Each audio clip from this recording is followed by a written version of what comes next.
प्रिय मित्रों, आज हम आपको उद्धव जी और गोपियों की संवाद को सुनाएंगे। आप इस संवाद को, इस वीडियो को अंत तक सुनिए। इसमें केवल ज्ञान ही ज्ञान भरा हुआ है। आशा करते हैं कि आपको ये वीडियो अच्छा लगेगा। अगर अच्छा लगे तो मेरे चैनल को लाइक, शेयर और सब्सक्राइब जरूर कीजिएगा। जय श्री राधे कृष्ण। जब सुखदेव जी परीक्षित को कथा कह रहे थे तो गोपी का चर्चा शुरू किए। चर्चा शुरू करने पर जब गोपियां देखी कि उद्धव जी आए हैं तो उद्धव जी को पहले से नहीं देखी, उनको लगा कि अक्रूर जी आए। तो नजदीक जाकर देखा तो गोपियों ने बोला कि यह दुष्ट अक्रूर नहीं है उद्धव जी हैं। तो इन्हें श्री कृष्णचंद्र जी के चरणावृंद का भक्त जानकर उनको सबने चारों ओर से घेर लिया। फिर अत्यंत अधीनता से नम्र हो लज्जा भरी हंसनी चितवनी तथा मीठी वाणी से सत्कार करके उन्हें एकांत आसन पर ले जाकर इसलिए बैठाया कि ये उद्धव अवश्य ही हमारे मनमोहन प्यारे का कोई न कोई संदेश लाए होंगे जिसे चलकर सुनते हैं। ऐसे जब उद्धव जी एकांत में एक आसन पर जा विराजे तब गोपियों ने कहा कि भली करी उद्धव तुम आए, समाचार माधव के लाए, सदा समीप कृष्ण के रहो, उनको उनके कहे संदेश कहो, पठे मात पिता के हेत और न काहू की सुधि लेत, सर्वसुधि ने उनके हाथ, उनके प्राण चरण के साथ, अपने ही स्वार्थ के भय सभी को अब दुख दे गए। हे उद्धव जी, हमें जान पड़ता है कि तुम श्री कृष्ण जी के सेवक हो। श्री कृष्ण जी ने अपने माता पिता को प्रसन्न करने के लिए तुम्हें भेजा है, क्योंकि इस ब्रज में कोई ऐसा नहीं है जो उन्हें स्मरण आवे। किंतु माता पिता का स्नेह तो बड़े बड़े वैराग्यवान पुरुषों से भी नहीं छूटता है। इसी कारण तो अपने कार्य के लिए यहाँ दूसरों से मित्रता कर ली थी। जब तक काम रहा तब तक मतलब के लिए मित्रता प्रकट की, और जब काम निकल गया तब हम लोगों को भुला दिया। जैसे कोई पुरुष स्वार्थवश स्त्रियों से मित्रता करता है, भरमर पुष्पों से प्यार करता है, वैसे ही श्री कृष्णचंद्र ने हमारे साथ किया। परंतु जैसे दरिद्र पुरुष को वेश्या त्याग देती है, प्रजा असमर्थ राजा को त्याग देती है, दक्षिणा पाकर जैसे पुरोहित यजमान को त्याग देता है, जैसे पक्षी फल रहित वृक्ष को छोड़ देती है, जैसे अभ्यागत भोजन करके उस गृह को त्याग देते हैं, जैसे जार पुरुष भोग करके स्त्री को त्याग देते हैं, वैसे ही भगवान श्री कृष्णचंद्र हमें त्याग कर चले गए। श्री सुखदेव जी कहते हैं कि हे महाभाग परीक्षित, भगवान श्री कृष्णचंद्र के दूत उद्धव जी जिस समय ब्रज में आए उसी समय गोपियों की वाणी, देह, मन इत्यादि सब गोविंद में जा लगे, जिससे उन्होंने अपने लौकिक व्यवहार यहाँ तक कि खाना पीना भी छोड़ दिया और अपने प्यारे के कर्मों का गान करने लगी। तब भगवान केशव मूर्ति ने बाल्यावस्था तथा तरुणावस्था में जो भी चरित्र किए थे उन सबको स्मरण कर करके वे गोपियां अपनी लज्जा त्याग कर उद्धव जी से रो रो कर पूछने लगी। उसी समय एक गोपी श्री कृष्ण जी के साथ का ध्यान कर किसी आए हुए भौरे को देख उसे अपने प्यारे का भेजा हुआ दूत जानकर व्यंग रीति से उद्धव जी को सुनाकर कहने लगी कि अहो भ्रमर तुम अलगी रहो, यह तुम जाए मधुपुरी कहो। हे मधु, हे कपटी मित्र, तू हमारे चरणों का स्पर्श मत कर। तेरा शरीर काला है, मुख पीला है, सौत के कुचों से मीठी पुष्पों की माला की केसर तेरी दाढ़ी और मूछ में लगी है। यदि तू स्पर्श करेगा तो हमें जाकर स्नान करना होगा। यदि यह कह कि हमें तो तुझे प्रसन्न करने के लिए श्री कृष्णचंद्र ने भेजा है, तो जैसे तू मेरे पास आया है वैसे ही जाकर मथुरा की ही स्त्रियों को प्रसन्न कर, क्योंकि हम जानती हैं कि इसी प्रकार तू मथुरा की स्त्रियों के पास भी गया होगा। परंतु वहाँ तो यादवों की सभा में इस बात की बड़ी हंसी हुई होगी कि कृष्ण का दूत ऐसा निर्लज है। इसलिए तू जैसा उनका दूत है वैसा ही तेरे स्वामी है। जैसे तू फलों की सुगंधी ले उसी समय उनको छोड़ देता है, वैसे ही भगवान श्री कृष्णचंद्र ने भी मोहित करने वाले अपने अधरों का अमृत एक बार पिलाकर हमको छोड़ दिया है। परंतु बड़े आश्चर्य की बात है कि ऐसे स्वभाव वाले को भी लक्ष्मी किस प्रकार अपना प्रियतम बनाए हुए है। वह क्यों ऐसे पुरुषों के चरणों का सेवन करती है।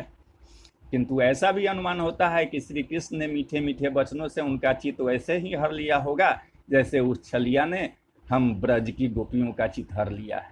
इसी से वह उनके पास पड़ी रहती है। हे भ्रमर, तू हमें प्रसन्न करने के लिए श्री कृष्ण जी का चरित्र क्यों गान करता है? हमने तो यही घर बार त्याग दिया है।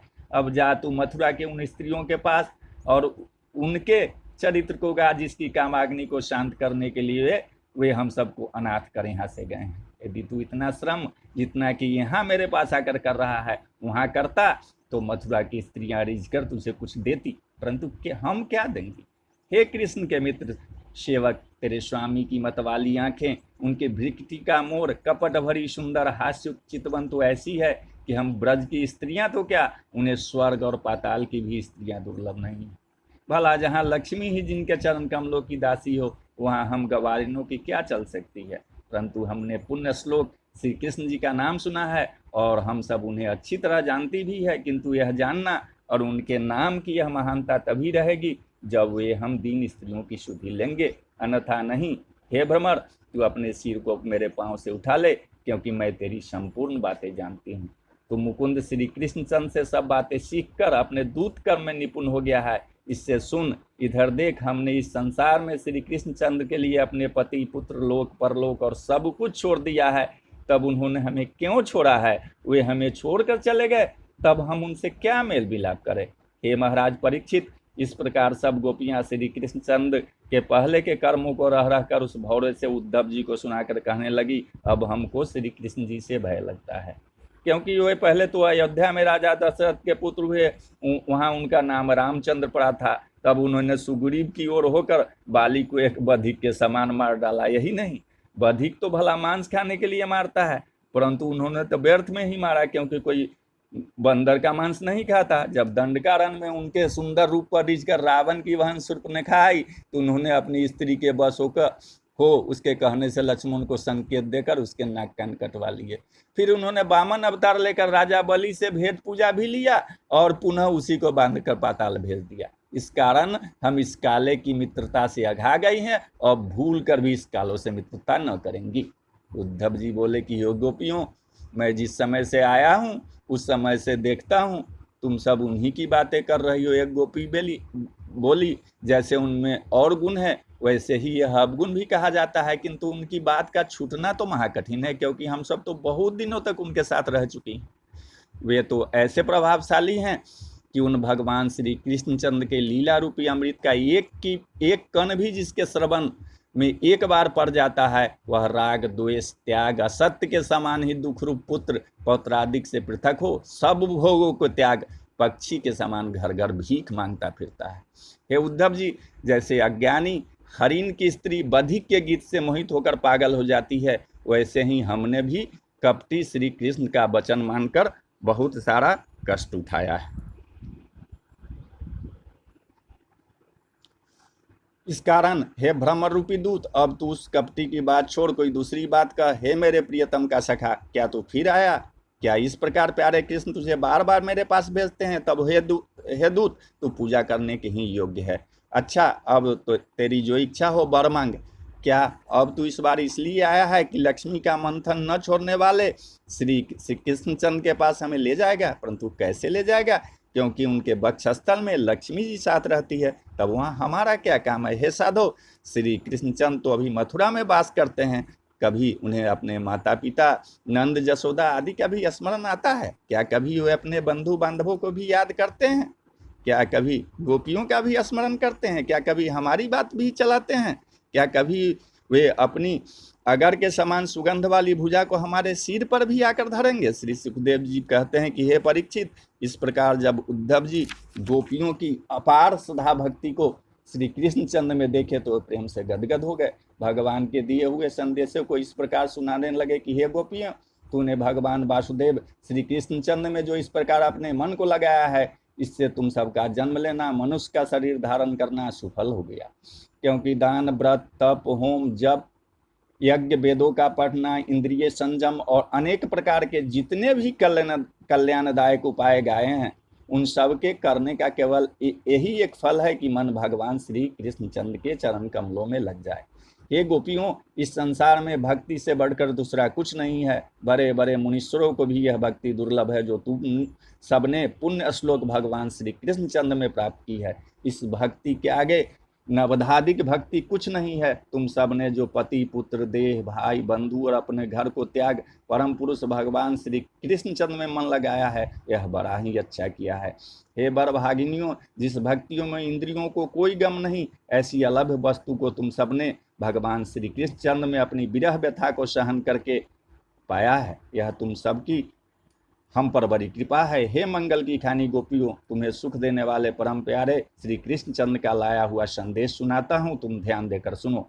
हे महाराज परीक्षित, जब गोपियों के प्रति भगवान श्री कृष्णचंद्र ने उद्धव से जो जो बातें संदेश के रूप में कही थी, वह सब सुनाने लगे। उद्धव बोले कि हे गोपियों, भगवान ने यह कहा है कि मैं तो सबका उपासना कारक हूँ। हे गोपियों, तुम मुझसे दूर नहीं हो। जैसे आकाश पवन जल पृथ्वी तेज ये पंच तत्व समस्त प्राणियों की देह में रहते हैं, उसी प्रकार मन बुद्धि प्राण इंद्रिय और गुण इनका आशय मैं ही हूँ। मैं अपने में अपने से ही अनेकों को उत्पन्न करता हूँ। मैं ही अपनी माया के प्रभाव से पंचभूतों सहित जिसे पुरुष मन को रोकने के लिए ही करते हैं। जैसे सब नदियों का वेग समुद्र में ही जाता है, ऐसे ही सब कर्मों का फल एक मन को ही रोकना है। जैसे पति के दूर रहने पर स्त्री का मन हर समय अपने उस प्रिय में लगा रहता है कि सदा नेत्रों के आगे रहने से उसमें चित्त वैसा नहीं लगता, वैसे ही यदि तुम लोग नित्य मेरा ध्यान करती रहोगी तो शीघ्र ही मुझे पाओगी।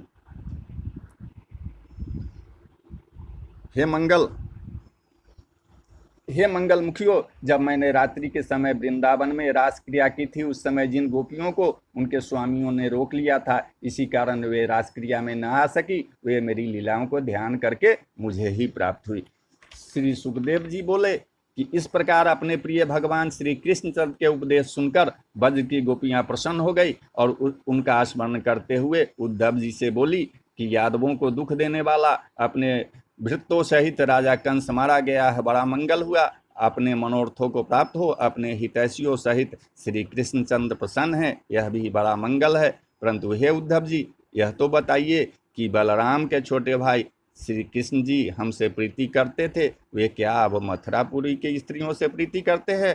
हे उद्धव जी, वे रति विषयों में चतुर प्यारे कृष्ण क्या मथुरा की स्त्रियों के वचनों से विलासों से बहुत प्रसन्न रहते हैं? अवश्य उन मथुरा की सुहागियों ने प्रेम में उन्हें बांध लिया है। तो बोलिए जय श्री कृष्ण, जय श्री कृष्ण।